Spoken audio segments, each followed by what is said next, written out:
Good morning students. आज हम start करते हैं अपनी क्लास को, कंटिन्यू करते हैं। और बेटा हम ऑर्गेनिक केमिस्ट्री का चैप्टर फर्स्ट पढ़ रहे थे और बेटा हम पहुंच चुके थे। हमने देखो एल्किल हैलाइड के बारे में पढ़ लिया था। हमने एल्किल हैलाइड का जो वर्गीकरण है वो हमने कर लिया था। हैलोजन परमाणुओं की संख्या के आधार पर हम पढ़ चुके थे। उसके बाद कार्बन पर जो संकरण है sp2 संकरण और sp3 संकरण के आधार पर हम पढ़ चुके थे। उसके बाद हमने देखा था CX बॉन्ड का नेचर देखा था।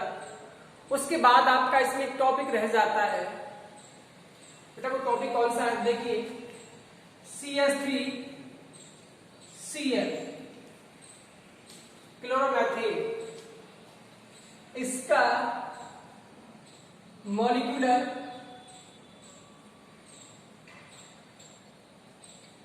ऑर्बिटल डायग्राम यानी कि अणुकक्षक आरेख किसका बनाना है हमको बेटा? CH3 का बनाना है। हमें बनाना है CH3 का अणुकक्षक आरेख बनाना है, यानी कि मॉलिक्यूलर ऑर्बिटल डायग्राम बनाना है। बेटा आपने क्लास 11th में थ्योरी पढ़ी होगी, जिसे बोलते हैं MOT, मॉलिक्यूलर ऑर्बिटल थ्योरी। ये बेटा पूरा उसी पर बेस्ड है और मुझे उम्मीद है आपने शायद वो अच्छी तरह से पढ़ा होगा। तो देखिए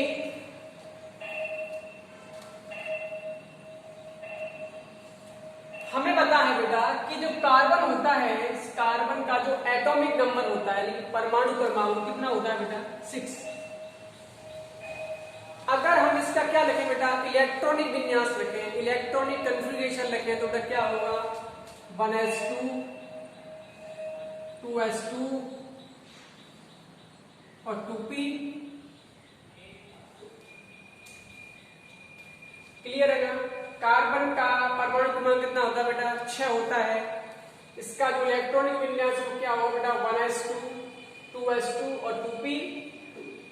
आपको पता है यहां पर जो S और P लिखे हुए हैं बेटा, इनको क्या बोलते हैं? उपकोष। क्या बोलते हैं बेटा? उपकोष, यानी कि शवशैल बोलते हैं। अब देखिए बेटा, आपको पता है जो आपका S कक्षक है, S कक्षक को हम इस तरीके से लिख सकते हैं बेटा, यानी कि जो आपका S उपकोष है, सॉरी, जो आपका S उपकोष है बेटा, इसमें एक कक्षक होता है। कितना होता है बेटा? एक कक्षक। जो आपका P उपकोष होता है, जिसको आप शवशैल बोलते हो, उसमें बेटा कितने कक्षक होते हैं? इन्हें बेटा क्या बोलते हैं? कक्षक। ये भी क्या है बेटा? कक्षक। S उपकोष में एक ही कक्षक होता है। आप जानते हैं एक कक्षक में अधिकतम इलेक्ट्रॉन की संख्या कितनी होती है? 2। 2 से ज्यादा इलेक्ट्रॉन एक कक्षक में नहीं आ सकते। बात करें बेटा P की, तो P उपकोष में बेटा 3 कक्षक होते हैं और इनको हम लिख सकते हैं बेटा 2px 2py और 2pz। इस तरीके से हम इनको लिख सकते हैं। और बेटा आपने 11th में पढ़ लिया होगा कि S कक्षक की आकृति कैसी होती है, P कक्षक की आकृति कैसी होती है, D कक्षक की आकृति कैसी होती है। तो देखिए जो आपका S कक्षक होता है ये बेटा कैसा होता है? गोलाकार, स्फेरिकल होता है इस तरीके से। ये क्या बेटा आपका S उपकोष होता है। S उपकोष आपको इस तरीके से दिखाई देगा गोलाकार आकृति में। अगर बात करें बेटा हम P उपकोष की, तो P उपकोष का जो आकार होता है वो बेटा क्या होता है? डम्बलाकार आकृति में, इस तरीके से। ये बेटा आपका P उपकोष। बात करें बेटा D की, तो पता है आपको D उपकोष का कैसा होता है? डबल होता है। ये बेटा आपका क्या होता है? D उपकोष की आकृति होती है डबल, इसमें 2 डंबल होते हैं। S की आकृति कैसी होती है बेटा? गोलाकार होती है, स्फेरिकल होती है। P की बेटा होती है डंबल से, डंबल आकृति का होता है ये। अब देखिए, आपने इतना तो पढ़ा होगा कि एक तो होता है बेटा सिग्मा बॉन्ड, एक होता है पाई, एक बेटा होता है सिग्मा और एक होता है बेटा पाई। सिग्मा बंध कब बनता है, पाई बंध कब बनता है? तो देखिए जरा, अगर हम बात करें एस कक्षक, यानी कि जो आपका एस उपकोष है, इसमें एक कक्षक होता है। हमने मान लिया कि किसी भी तत्व का एस उपकोष यानी कि 1s मान लिया, और किसी दूसरे तत्व का भी 1s, जब आपस में क्या करेगा बेटा, जैसे कि ये हाइड्रोजन है, आपको पता है इसका इलेक्ट्रोविन्यास कितना होता है बेटा, 1s1। ये हाइड्रोजन है, इसका भी कितना होता है बेटा, 1s1। अब देखिए, जब ये दोनों हाइड्रोजन आपस में बंध बनाएंगे तो बेटा इन दोनों के जो कक्षक हैं वो आपस में क्या होंगे बेटा, अतिव्यापित, ओवरलैप हो जाएंगे आपस में। तो देखिए यहां पर जो एस उपकोष है, इसकी आकृति कैसी होती है, गोलाकार आकृति, और इस वाले की भी क्या होती है बेटा, गोलाकार आकृति। ये दोनों आपस में क्या करेंगे बेटा, अतिव्यापित हो जाएंगे, ओवरलैप हो जाएंगे। इससे बेटा कितने इलेक्ट्रॉन आएंगे, 2 इलेक्ट्रॉन। इस तरीके से दोनों की दिशाएं क्या होंगी बेटा, विपरीत होंगी। इनका जो स्पिन है वो क्या होगा, अपोजिट होगा। क्यों होगा, आप जानते हैं इलेक्ट्रॉन पर चार्ज होता है बेटा नेगेटिव चार्ज। अगर दोनों ही नेगेटिव चार्जों को हम ऐसे एक ही डायरेक्शन में हम दिखा देंगे तो दोनों के बीच बेटा क्या लगेगा, प्रतिकर्षण बल लगेगा। इसलिए इनकी हम क्या दिखाते हैं, अपोजिट। अगर एक इलेक्ट्रॉन है तो कोई दिक्कत नहीं है, अगर 2 इलेक्ट्रॉन है तो उसमें से एक तो बेटा क्या होगा, ऊपर और एक नीचे। अब आपने देखा यहां पर इसका तो 1s, इसका भी 1s, आपस में क्या हो गए बेटा, अतिव्यापित हो गए। तो यहां पर जो बंध बनेगा बेटा वो कौन सा बनता है, याद रखें, सिग्मा। कौन सा बनेगा बेटा, सिग्मा बंध, सिग्मा बॉन्ड बनेगा। याद रखें बेटा, सिग्मा बॉन्ड हमेशा तब बनता है जब 2 कक्षक आपस में कैसे मिलते हैं, हेड टू हेड, यानी कि उनका जो हेड है, जो सिर है, वो सीधा ही डायरेक्ट मिलता है आपस में। तो उस कंडीशन में बेटा कौन सा बंध बनता है, सिग्मा, यानी कि अच्छी अतिव्यापन बोल सकते हैं उसको। अच्छ से ऐसे मिलेगा, अच्छ से अच्छ, इस तरीके से। आपको पता है ये गोलाकार होता है तो इसमें तो ऐसा कोई दिक्कत है नहीं, क्योंकि इसमें कोई है नहीं ऐसा, सीधा आपस में ओवरलैप करेंगे तो क्या बनेगा, सिग्मा बंध बनेगा। अब बात आती है बेटा, एक और स्थिति में बन सकता है, अगर किसी का एस कक्षक किसी के पी से क्या करे बेटा, अतिव्यापित करे, इस तरीके से। ये पी है, अब यहां पर पी कुछ हो सकता है, पी एक्स हो सकता है, पी वाई हो सकता है, और पी जेड होता है। P X, P Y, P Z में कोई फर्क नहीं है, केवल किसका फर्क होता है बेटा, अक्ष का फर्क होता है। एक्स तो एक्स अक्ष के सहारे होगा, वो वाई होगा जेड अक्ष के सहारे होगा। अब देखिए ये तो एस है, ये क्या है, पी। तो इसका भी हेड है सिर, और इसका भी क्या है बेटा, सिर। दोनों का आपस में इस तरीके से मिल रहा है, तो यहां भी बेटा कौन सा बंध बनेगा, याद रखिए कौन सा बनेगा बेटा, सिग्मा बंध बनेगा। कौन सा बनेगा बेटा, सिग्मा बंध। जब अच्छी अतिव्यापन होता है तो कौन सा बनता है बेटा, सिग्मा बंध।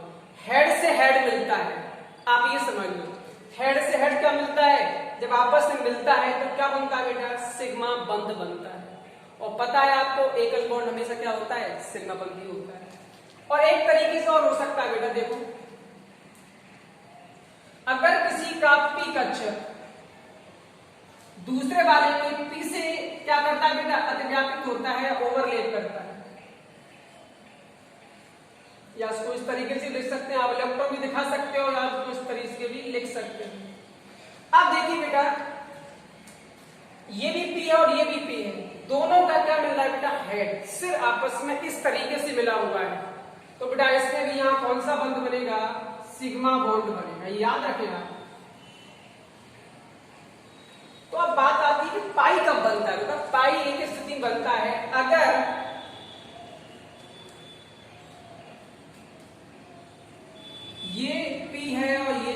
बेटा, अगर ये आपस में क्या करें, पार्श्वीय अतिव्यापन, पास इस तरीके से ये पी है और ये पी है, आपस में क्या करें, अतिव्यापित करें, ओवरलैप करें, तो इस स्थिति में बेटा क्या बनता है, पाई बॉन्ड बनता है। और आपको दिख रहा होगा यहां पर बेटा ये दोनों ज्यादा नजदीक तो नहीं आ सकते, क्यों, क्योंकि दोनों में क्या लगेगा बेटा, प्रतिकर्षण बल लगेगा। तो यहां आपको दिख रहा है दोनों के बीच क्या है, दूरी है, इसलिए तो जो आपका पाई बंध होता है वो दुर्बल बंध की कैटेगरी में आता है। सिग्मा बंध में बेटा क्या होता है, ओवरलैपिंग होती है, एक अच्छी पैकिंग होती है, इस वजह से जो सिग्मा बॉन्ड होता है वो क्या होता है बेटा, एक प्रबल होता है या स्ट्रॉन्ग बॉन्ड बोलते हैं, आसानी से टूटता नहीं है, टूटने के लिए अधिक एनर्जी की आवश्यकता होती है। लेकिन पाई बॉन्ड बेटा कैसा होता है, कमजोर होता है, आसानी से टूट जाता है। अब बात करें यहां पर, तो देखिए एस उपकोष में एक कक्षक होता है, इसमें इलेक्ट्रॉन कितने हैं, 2, इस तरीके से। पी उपकोष में 3 कक्षक होते हैं बेटा, एक इलेक्ट्रॉन इसमें, एक इलेक्ट्रॉन इसमें। अब देखो ये जो अवस्था है ये कार्बन की क्या बेटा, बोलते हैं ग्राउंड स्टेट, एक सामान्य अवस्था है। ये कैसी अवस्था है बेटा, सामान्य अवस्था है कार्बन की।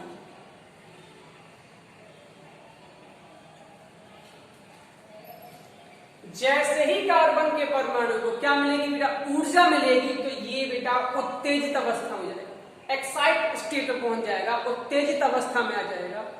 ऐसी स्थिति में बेटा क्या होगा, इसका जो इलेक्ट्रॉन है जो किसमें है, 2s में है, वो बेटा कहां पहुंच जाएगा, 2p में पहुंच जाएगा। यानी कि इसको हम px लिखें, इसको py, इसको p। तो अगर देखें उत्तेजित अवस्था में क्या होगा, तो देखिए उत्तेजित अवस्था में एक इलेक्ट्रॉन इसमें अनपेयर्ड रह जाएगा और इसमें 3 इलेक्ट्रॉन क्या होंगे बेटा, अनपेयर्ड हो जाएंगे, यानी कि अयुग्मित इलेक्ट्रॉन। अब आपको दिख रहा है यहां पर देखो ये तो S है और ये क्या है बेटा, P, यानी कि px, py और pz। यानी कि जब कार्बन हाइड्रोजन के साथ और क्लोरीन के साथ बंध बनाएगा तो बेटा इसके कितने कक्षक यूज होंगे, कितने काम आएंगे, तो देखो एक तो S काम आएगा और 3 बेटा क्या काम आएंगे, P। इनको बोलते हैं बेटा परमाणविक कक्षक। क्या बोलते हैं इनको, परमाणविक कक्षक, यानी कि एटॉमिक ऑर्बिटल, परमाणविक कक्षक। अगर यहां से देखें तो कार्बन का संकरण कैसा है, देखो एक तो S है और 3 क्या है बेटा, P, इसको बोलेंगे बेटा sp3। क्या बोलेंगे बेटा, sp3 संकरण। और मैंने आपको पहले बता भी चुका हूं, जब भी sp3 संकरण होता है तो 4 क्या बनते हैं बेटा, एकल बंध बनते हैं, सिग्मा बॉन्ड बनते हैं, इसमें कोई पाई बंध नहीं होगा। तो देखो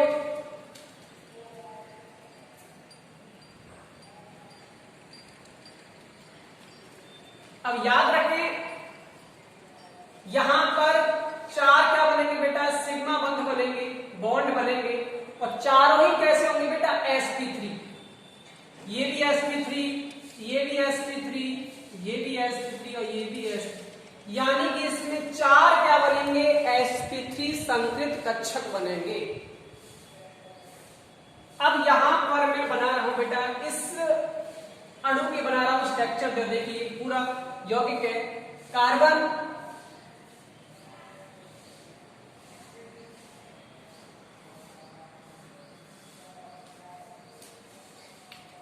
ये बेटा चारों ही क्या है बेटा, सिग्मा बंध है।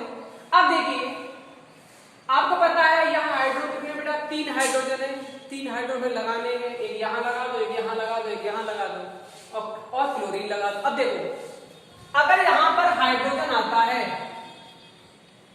तो ये क्या आएगा, 1s1, यानी कि हाइड्रोजन का जो s उपकोष है जिसमें एक ही कक्षक होता है वो बेटा किससे अतिव्यापित होगा, इस वाले से। ये क्या पहले से बेटा, ये पहले से sp3 संकृत है, ये सारे ही कैसे बेटा, sp3 संकृत।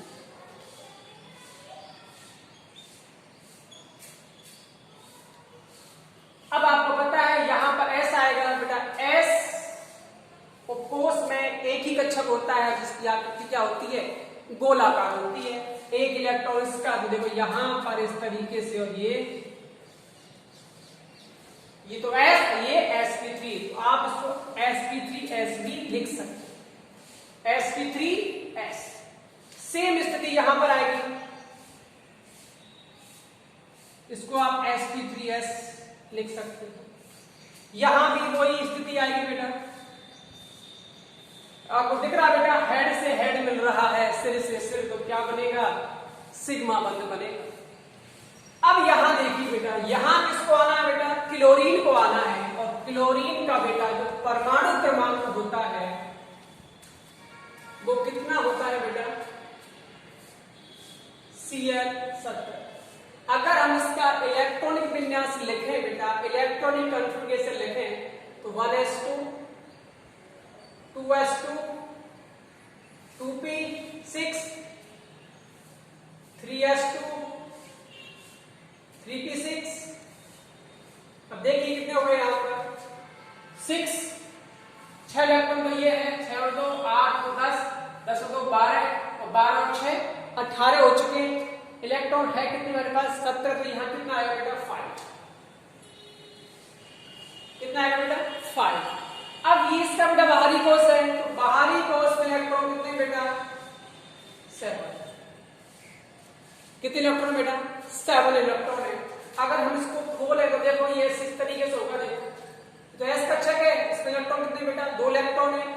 अब ये पी कक्षक है, यानी कि px py और pz, एक इलेक्ट्रॉन इसमें एक इसमें एक इसमें, बचा कितना 2 इलेक्ट्रॉन।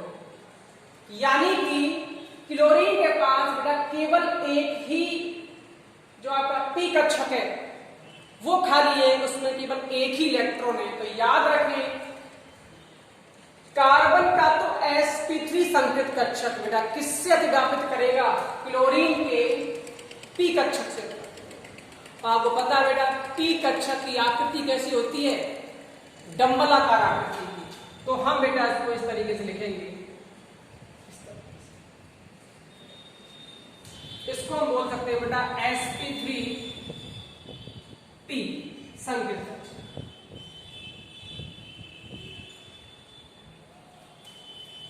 ये बेटा जो स्ट्रक्चर मैंने बताई है ये बोर्ड एग्जाम में पूछी गई है, तो उसको एक बार आप ध्यान से देख ले। बस मैं आपको समझा चुका हूं, ये बेटा sp3s है, सारे sp3s है। यहां बस इतना याद रखें, देखो ये sp3p संकेत कक्षक है। क्यों बेटा, क्योंकि कार्बन का जो sp3 संकेत कक्षक है बेटा किससे अतिव्यापित हो रहा है, क्लोरीन के p वाले से। देखो यहीं पर केवल एक इलेक्ट्रॉन है, बाकी क्या सारे भरे हुए हैं, तो यही बेटा किससे ओवरलैप करेगा, इस वाले से।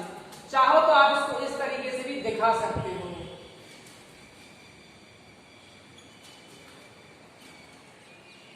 ठीक है बेटा, तो ये आपको एक बार देख लेनी है, समझ में ना आए तो आप कमेंट कर देना, मैं दोबारा बता दूंगा। तो ये आपका है CH3Cl का अणु कक्षक आरेख है, जो बोर्ड एग्जाम में पूछा गया है। इसमें बेटा लिखाने के लिए कुछ नहीं है, बस ये स्ट्रक्चर पूछी गई थी। आप बस इतना याद रखें कि यहां पर जो CX बॉन्ड है, CX बॉन्ड तो है, ये कार्बन है, ये कार्बन का क्या है, संकेत कक्षक है, और ये किसका है, क्लोरीन का है, और क्लोरीन का है हैलोजन है, यानी X। तो इन दोनों के बीच जो अतिव्यापन हो रहा है वो क्या है बेटा, sp3p संकेत कक्षक। ठीक है,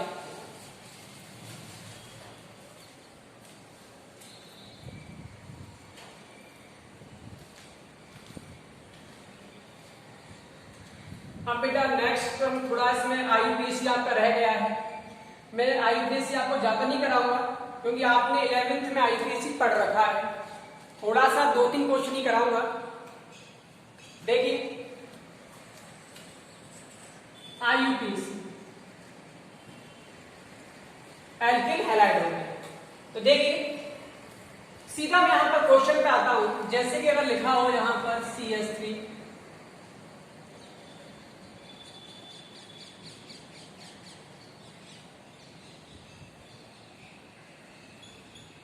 इस तरीके से CH3, यहां पर एक H यहां आएगा, एक H यहाँ आएगा बेटा और यहाँ क्या आएगा CH3।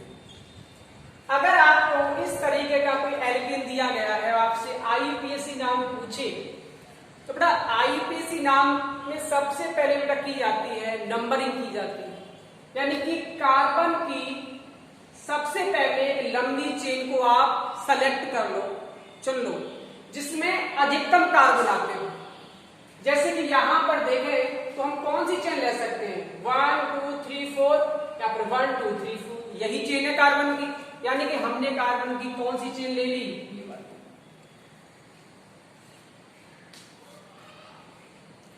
सेकंड नंबर बेटा आता है, हमें कार्बन को एक नंबर देना होता है।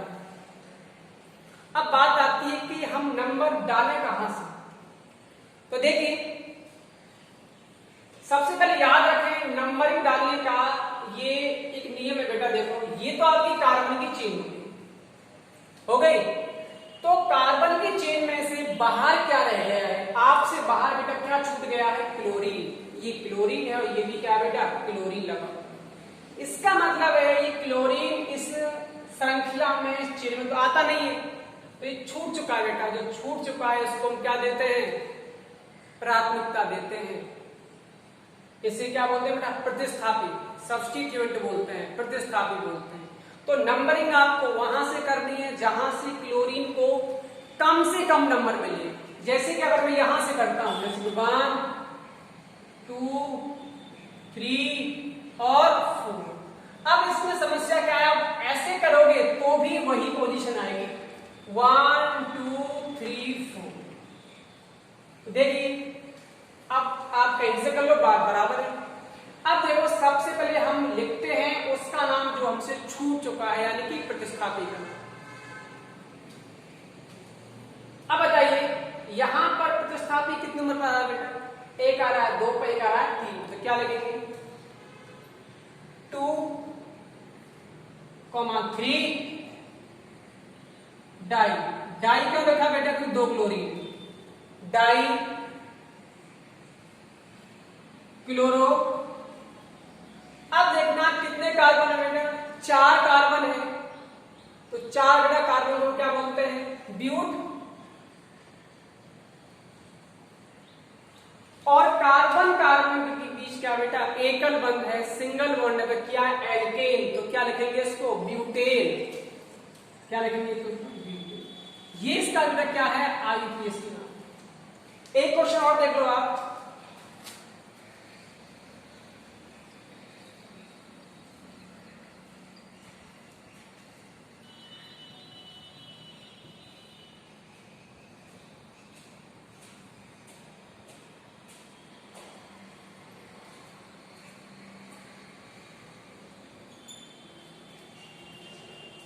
CH3, यहां पर हम लिख सकते हैं CH2, यहां पर आएगा H और यहां पर आएगा आपका CH, और यहां लिख सकते हैं CH3। तो देखिए, सबसे पहले क्या करना है, सबसे पहले हमें लेनी है कार्बन की लंबी चेन लेनी है। बताओ लंबी चेन कौन सी है, 1 2 3 4 5, या फिर 1 2 3 4 5, 1 2 3 4 छोटी है बेटा, 1 2 3 4 5 सबसे लंबी कार्बन की चेन यही है, तो हमें यही क्या करनी है, सेलेक्ट करनी है। अब बात आती है नंबर 2 की, नंबरिंग कहां से करें, इधर से करें या इधर से करें। देखिए बेटा, अगर आप नंबरिंग बेटा इधर से करते हो तो आपको पता है क्लोरीन कहां आ रहा है बेटा, नंबर 2 पे आता है। अगर आप ऐसे नंबरिंग करके बैठ जाते हो तो क्लोरीन कहां आ रहा है बेटा, नंबर 3 पर आ रहा है। तो रूल के हिसाब से क्या करेंगे, नंबरिंग वहां से करेंगे जहां से जो प्रतिस्थापी है उसको कम से कम क्या मिले, नंबर मिले। तो नंबरिंग हम इधर से करते हैं, यानी कि नंबर 1 इस कार्बन को देते हैं, नंबर 2 इसको देते हैं, नंबर 3 इसको, नंबर 4 इसको, नंबर 5। अब नाम लिखते समय हमें ये पता होना चाहिए कि ये तो क्लोरीन है बेटा, और ये क्या बेटा, मैथिल ग्रुप है। क्या बेटा, मैथिल। मैथेन में से CH4 में से, CH4 क्या है, मैथिन, एन मैथिन बोलते हैं। कम किया तभी तो CH3 बना। वो क्या है बेटा, मैथिन। ये क्या है, मैथिल। इल लगा है, मैथिल। एक हाइड्रो हटा तो मैथिल। वो क्या था, मैथेन। अब देखो हम नाम क्या रखें, याद रखना है ये भी प्रतिस्थापी है और ये भी क्या बेटा, प्रतिस्थापी है, क्योंकि ये भी इस चेन में नहीं आ रहा और ये भी इस वाली चेन में नहीं आ रहा। तो नाम लिखते समय हमें याद रखना है अंग्रेजी का अल्फाबेट का अक्षर। क्लोरीन आता है C से, क्लोरो, और मेथिल आता है बेटा M से। तो C पहले आता है, M बाद में आता है। तो नाम लिखते समय हमेशा क्या, अगर यहाँ पोजीशन का मतलब नहीं है, चाहे क्लोरीन यहाँ होता और ये मेथिल यहाँ होता, उससे फर्क नहीं पड़ता। नाम लिखते समय अल्फाबेट वाला ही पहले आता है। तो इसका नाम क्या बेटा, 2 क्लोरो 3 मेथिल। चेन में बेटा कितने कार्बन है, 5। तो क्या लिखेंगे बेटा, पेन। क्या ये एल्केन है, हाँ, क्योंकि सबके बीच क्या है बेटा, एकल बंध है, तो क्या बोलेंगे, ए, यानी कि पेंटेन। ये इसका बेटा आईपीएस। आपकी किताब में स्टार्टिंग में बेटा आईपीएस नाम दे रखे हैं, आप क्वेश्चन सॉल्व करके देखना वहां से। अगर आपसे हो रहे हैं तो बहुत अच्छी बात है, और नहीं हो रहे हैं तो आप बताना, मैं उनको करा भी दूंगा। तो याद रखें ये इसका आईपीएस है। इसको हम ज्यादा नहीं लेते क्योंकि आज को 11th में पढ़ चुके हो पहले से।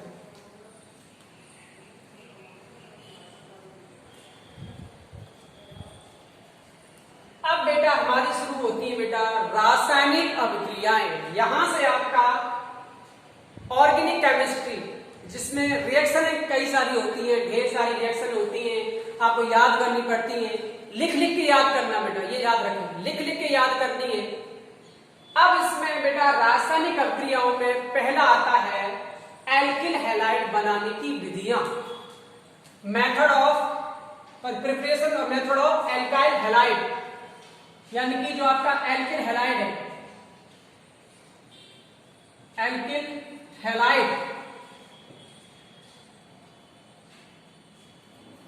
बनाने की विधियां।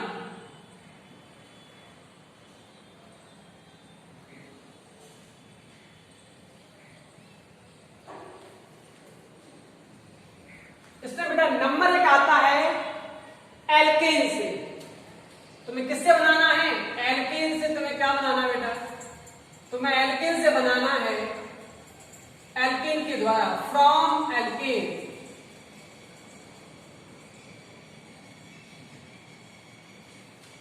आपको एल्केन से क्या बनाना बेटा, एल्किल हैलाइड बनाना है। जब सोचिए बेटा, एल्केन से कोई सा एल्केन है, CH4 ले लिया, ये एल्केन है, हाँ। अब बेटा हमें एल्केन से क्या बनाना है बेटा, हमें बनाना है एल्किल हैलाइड। क्या बनाना है हमको, एल्किल हैलाइड। इसको किससे लिखते हैं बेटा, RX से। R का मतलब एल्किल समूह। एल्किल समूह क्या होता है, CH3 ग्रुप हो सकता है, C2H5 हो सकता है। ये क्या बेटा, एल्किल समूह है। यहाँ X मतलब हैलोजन, आप जानते हो। अब आप बताइए जरा, CH4 से हम एल्किल हैलाइड कैसे बनाएंगे। देखो आपको साफ दिख रहा है, यहां पर क्या आ गया, हैलाइड, यानी कि हैलोजन आ गया। अगर हम एल्केन की रिएक्शन किससे करा दें, H2 मतलब हैलोजन से करा दें, तो हमको एल्किल हैलाइड मिल जाएगा। इसको बोलते हैं बेटा एल्केन का हैलोजनीकरण। एल्केन का क्या, हैलोजनीकरण, यानी कि एल्केन की रिएक्शन किससे करानी बेटा, हैलोजन से करानी है। तो देखिए, अगर हम मेथेन की अभिक्रिया किससे कराते बेटा, क्लोरीन से। किससे कराते बेटा, क्लोरीन से कराते। और यहां पर ये रिएक्शन किसकी प्रेजेंस में हो रही है, किसकी उपस्थिति में हो रही है बेटा, H। और H का मतलब है फोटोन या फिर प्रकाश की उपस्थिति। मेथेन की रिएक्शन यानी कि मेथेन का हैलोजनीकरण,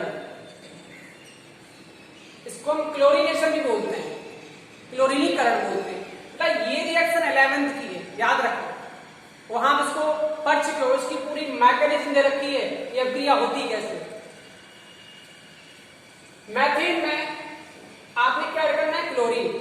अब तो याद रखें, अगर आपको इस एरो के ऊपर क्या दिखाई दे, एच न्यू, यानी कि फोटोन या प्रकाश की उपस्थिति में, या फिर बेटा यहां लिखा हो पेरोक्साइड, क्या लिखा हो, पेरोक्साइड, जैसे कि आर सिंगल बॉन्ड ओ और बी। याद रखें बेटा, पेरोक्साइड क्या होता है, अगर ऑक्सीजन और ऑक्सीजन के बीच में एकल बॉन्ड है, सिंगल बॉन्ड है, तो बेटा वो क्या होता है, पेरोक्साइड, जैसे कि बेंजोइक पेरोक्साइड और हाइड्रोजन पेरोक्साइड। याद रखें, ऑक्सीजन ऑक्सीजन के बीच क्या होगा बेटा, सिंगल बॉन्ड से अटैच होंगे दोनों, तो वो क्या होता है बेटा, पेरोक्साइड। अगर मैथेन का हम क्या कराएं, क्लोरीनीकरण कराएं सूर्य के प्रकाश की उपस्थिति में या पेरोक्साइड की उपस्थिति में, तो आप 11th में पढ़ चुके हो, उस अभिक्रिया का नाम क्या बेटा, मुक्त मूलक, मुक्त मूलक प्रतिस्थापन अभिक्रिया, इसको बोलते हैं फ्री रेडिकल रिएक्शन। आपको शायद ध्यान आ गया होगा, मुक्त मूलक प्रतिस्थापन अभिक्रिया, चैप्टर नंबर 12 ऑर्गेनिक केमिस्ट्री का। तो क्या होती है अपना मुक्त मूलक अभिक्रिया, क्यों, याद रखें, अगर एच न्यू लिखा हो या फिर पेरोक्साइड लिखा हो तो वहां कौन सी अभिक्रिया होती है बेटा, मुक्त मूलक प्रतिस्थापन अभिक्रिया होती है। तो देखिए इसमें क्या होगा, इसमें तुम्हें क्या करना है, एक क्लोरीन बेटा अंदर जाएगा और एक हाइड्रोजन बाहर आएगा, तो क्या बनेगा, CH3Cl प्लस HCl। एक क्लोरीन अंदर गया, एक हाइड्रोजन बाहर गया, तो क्या बना, CH3Cl और HCl। लेकिन बेटा याद रखें, ये रिएक्शन यहां पर नहीं रुकती है। CH4 के साथ जब क्लोरीन रिएक्शन करेगा सनलाइट की प्रेजेंट में, सूर्य के प्रकाश की उपस्थिति में, तो क्या बनेगा बेटा, इसे क्या बोलते हैं, क्लोरोमेथेन, और क्या बनेगा, HCl। क्या यहां पर सारी क्लोरीन काम आ गई, नहीं, यहां पर ये जो CH3Cl है बेटा, ये फिर रिएक्शन करेगा, किससे करेगा बेटा, क्लोरीन के साथ, दोबारा फिर रिएक्शन करेगा। अब फिर क्या होगा, इसमें एक क्लोरीन फिर अंदर जाएगा और एक H फिर बाहर आएगा, तो यहां से एक H कम कर दो, CH2 और Cl, ये बन गया बेटा। अब ये बेटा फिर क्लोरीन से रिएक्शन करेगा,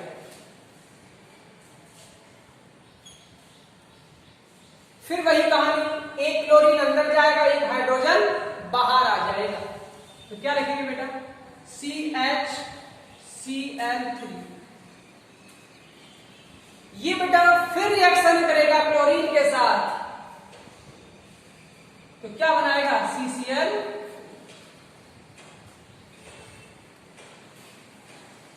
यहां पर बेटा हर बार में क्या बनेगा आपका, HCl बनता जाएगा, मैं लिखा नहीं है Cl, एक बार लिख दिया है, हर स्टेप में क्या बनेगा बेटा, HCl। अब देखो आपका जो फाइनल प्रोडक्ट है, जो अंतिम उत्पादन क्या है बेटा, CCl। आप चाहते क्या थे, हमारा क्या बने बेटा, एल्किल हैलाइड। यहां देखो, जब तक पूरा क्लोरीन काम नहीं आ गया, ये रिएक्शन करता गया और सारे हाइड्रोजन हटा दिए, और क्या बन गया, CCl4, कार्बन टेट्रा क्लोराइड बन गया। हम चाहते थे ये बने, लेकिन बन क्या गया, ये प्रोडक्ट बन गया। इसका मतलब ये है कि इस अभिक्रिया में देखो, ये वाला कौन सा है, मोनो है, मोनो एल्किल हैलाइड। आपको बता चुका हूं पहले में, कितना क्लोरीन है बेटा, एक, तो मोनो है। कितने क्लोरीन है बेटा, 2, तो क्या है, डाई एल्किल हैलाइड। कितने क्लोरीन है बेटा, 3, तो क्या बोलेंगे बेटा, ट्राई एल्किल हैलाइड। कितने क्लोरीन है बेटा, 4, तो क्या बोलेंगे, टेट्रा एल्किल हैलाइड। यानी कि इसमें कोई एक उत्पाद नहीं बनता है, इसमें क्या बनता है, मिश्रण बनता है, मिक्सचर बन जाता है। इसमें मोनो भी बनता है, डाई बनता है, ट्राई बनता है और टेट्रा बनता है। इसका मतलब यह है, ये जो मेथड है, जो विधि है, ये प्रयोगशाला के हिसाब से अच्छी विधि नहीं मानी जाती, क्योंकि बेटा प्रयोगशाला में हमारे पास ऐसा कोई सेटअप इंस्ट्रूमेंट नहीं होते हैं कि हम इनको अलग अलग कर सकें, इसलिए प्रयोगशाला के हिसाब से ये विधि अच्छी नहीं मानी जाती है।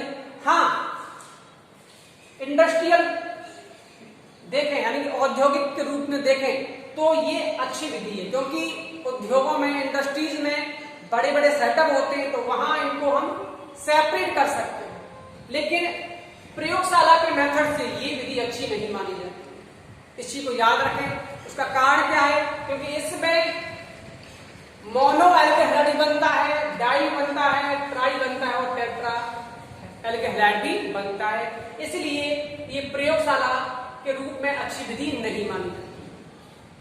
अब आपसे वो पूछे इस अभिक्रिया का प्रकार क्या है, ये कौन सी अभिक्रिया है, तो याद रखें इसको बोलते हैं मुक्त मूलक प्रतिस्थापन अभिक्रिया। मुक्त मूलक प्रतिस्थापन अभिक्रिया फ्री रेडिकल रिएक्शन है ये 11th वाली, तो ये इस तरह की अभिक्रिया है। ठीक है बेटा, याद रखें इसको।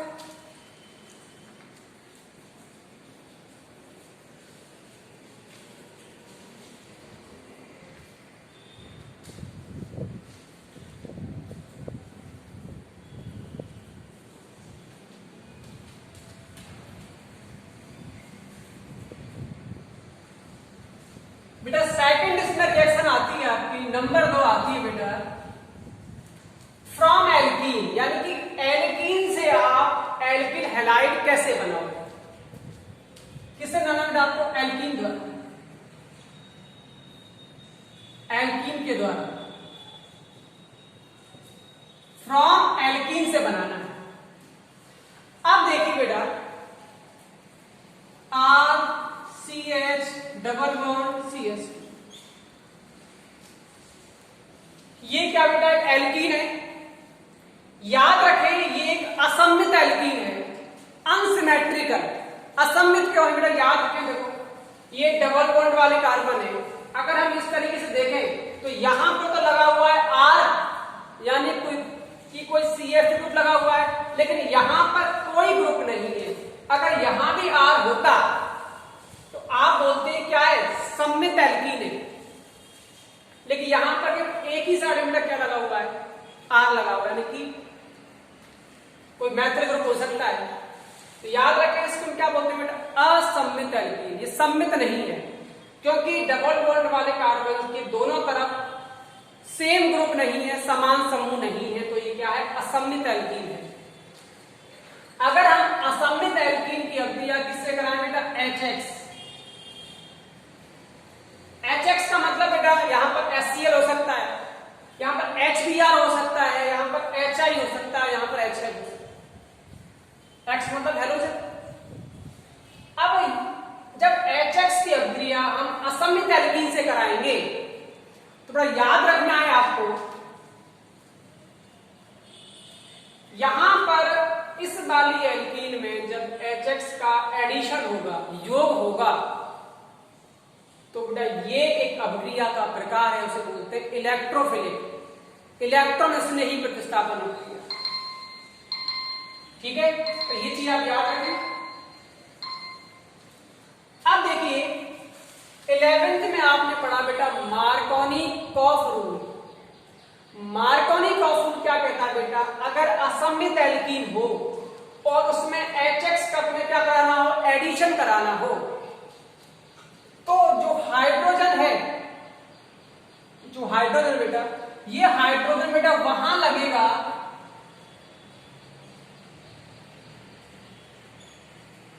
जहां पर हाइड्रोजन पहले से ज्यादा है। पहले से क्या बेटा? ज्यादा। यानी कि यहां कितने हाइड्रोजन बेटा? 2 हाइड्रोजन है। यहां कितना हाइड्रोजन है? 1 हाइड्रोजन है। तो मार्कोनी-कॉफ रूल क्या कहता है? अगर असममित एल्कीन हो, उसमें HX का तुम्हें क्या कराना हो बेटा? एडिशन कराना हो, तो हाइड्रोजन उस वाले कार्बन पर जुड़ेगा जहां पर पहले से हाइड्रोजन है। वापस सुने, मार्कोनी-कॉफ के रूल के हिसाब से जो आपकी असममित एल्कीन है, उसमें जब HX का योग कराओगे तो योग बेटा होगा मार्कोनिकॉफ के रूल के हिसाब से, यानी कि इसमें जो एक्स एच है, एच प्लस वहां जुड़ेगा जहां पहले से एच ज्यादा है, और एक्स वहां लगेगा जहां एच कम है। तो यहां पर आपका प्रोडक्ट क्या बनेगा, आर सी एच टू, और यहां बेटा क्या लगेगा तुम्हारा एच, और यहां क्या लगेगा क्लोरीन। देखो एच वहां लगा जहां एच पहले से ज्यादा है, एक्स कहां लगा जहां एच कम है। ये क्या बेटा मार्कोनिकॉफ रूल है, ये प्रोडक्ट बनेगा। अब चाहो